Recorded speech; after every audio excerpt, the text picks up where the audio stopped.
Job Sikhala offers $20,000 reward following attack on his Chitungwiza home. By Pindula News Vertical Bar, the 6th of September 2025. Harare, opposition politician Job Sikhala has offered a $20,000 reward for information, leading to the identification of the individuals behind an attack on his Chitungwiza residence, an incident he has described as a terrorist act. The attack occurred in the early hours of the 30th of August 2025, at a time when Sikhala was in South Africa, attending the launch of his new biography, Footprints in the Chains, The Life Story of Job Sikhala. According to Sikhala, the perpetrators targeted his home with the intent to cause harm, specifically putting his children at risk. The house sustained some structural damage, which Sikhala personally inspected upon returning to Zimbabwe. In a detailed statement, the former legislator condemned the attack as a deliberate act meant to intimidate and silence opposition voices. This was a terrorist act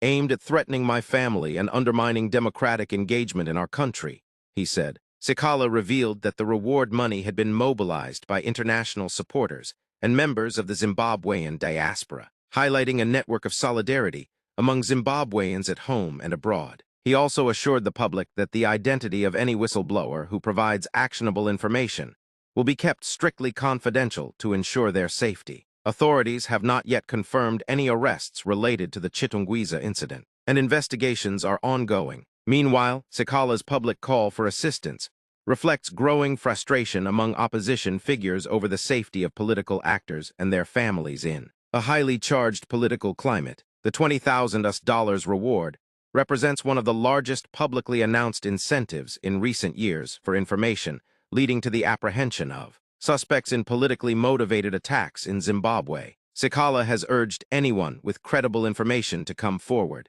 reinforcing the message that impunity will not be tolerated and that justice must prevail. As Zimbabwe approaches a critical political period, the safety and security of opposition figures remain under scrutiny, and Sikhala's experience has sparked renewed calls for stronger measures to protect political actors from threats, intimidation, and violence.